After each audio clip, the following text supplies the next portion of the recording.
Magandang umaga. Narito na ang PTV Balita ngayon. Nasa bahagi na ng Bohol Sea ang bagyong Basyang at patungo na ito ng Central Visayas. Nakataas pa rin ang signal number 2 sa maraming lugar sa Visayas at Mindanao. Alamin natin ang lagay ng panahon mula kay Pag-asa Weather Specialist Obet Badrina. Sir Obet? Magandang araw, Joshua. Magandang araw sa lahat ng mga tagapakinig natin. Narito yung latest update sa bagyong si Basyang na ang huling lokasyon ay nasa may katubigan na ng Malimono, Surigao del Norte.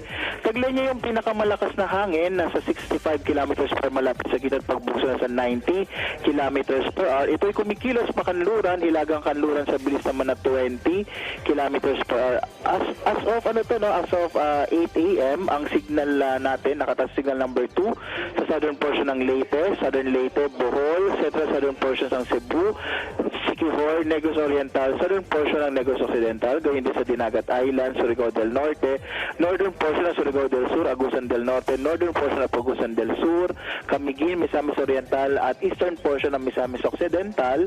Signal number 1 naman sa Southern portion ng Occidental Mindoro, Southern portion ng Oriental Mindoro, Romblon, Northern portion ng Palawan, kasamang Calamian, Cuyo at Cagayancillo Islands, kasama ang Southern portion ng Masbate, Southern portion ng Eastern Samar, Southern portion ng Samar, Biliran, rest of Leyte, rest of Cebu, rest of Negros Occidental, kasama po ang mga lalawigan din ng Guimaras, Iloilo, Capiz, Aklan at Antique. Nakatasin ang signal number 1 sa Central portion ng Surigao del Sur, Central portion ng Agusan del Sur, Northern Central portion ng Bukidnon, kasamang Lanao del Norte, rest of Misamis Occidental, Lanao del Sur, Eastern and Central portions ng Zamboanga del Norte, Northern Central portion ng Zamboanga del Sur, at gayon din sa Northeastern portion ng Zamboanga Sibugay. Mag-ingat pa rin po na lalong-lalo na itong area ng Kabisayaan sa posibilidad nga ng mga flash floods and landslides sa dulot ng bagyong si Basyang. May nakataas pa rin tayong gale warning din sa malaking bahagi ng Kabisayaan, kaya delikado maglayag yung mga sakyang patawid mga bangka sa mga baybayin po ng Kabisayaan at Northern Mindanao.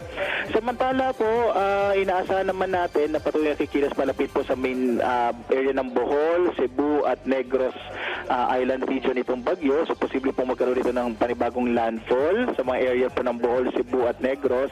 At by tomorrow, nasa may area na po ito ng Western Visayas. By Sunday, posibleng isa na lamang itong low pressure area sa may northern part ng Palawan. So ayan ang ating latest update dito sa bagyong binabantayan natin sa bagyong si Basyang.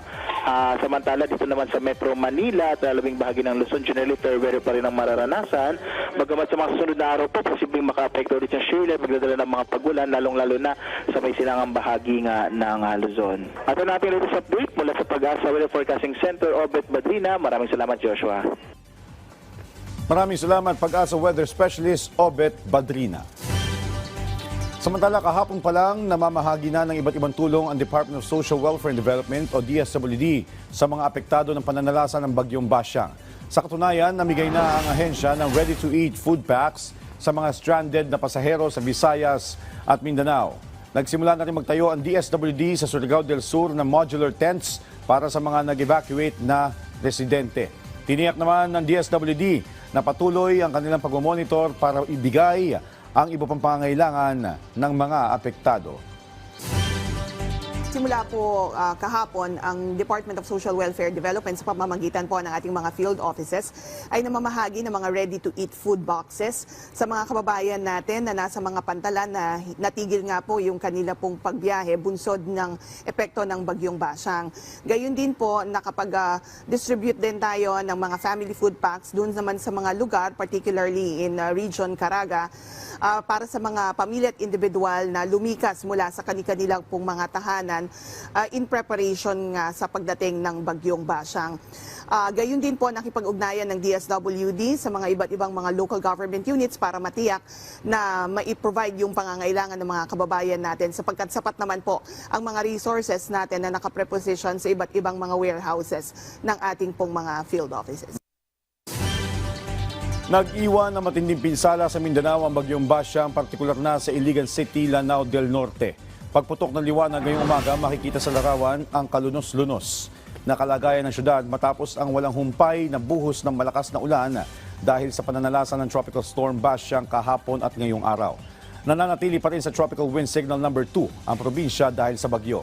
Patuloy naman ang rescue operations ng Iligan City LGU sa mga apektadong barangay habang sinisikap pa rin ang kanilang mga tauhan na maabot ang mga apektadong kabahayan sa lalo't madaling panahon. Nag-post naman sa kanilang Facebook page ang Iligan City Disaster Risk Reduction and Management Office tungkol sa sitwasyon sa kanilang mga lansangan. Kaninang alas 7:14 ng umaga, hindi pa rin passable o hindi madaanan ang Tubod Bridge para sa lahat ng uri ng sasakyan dahil sa mga debris at basura nakahambalang sa daan.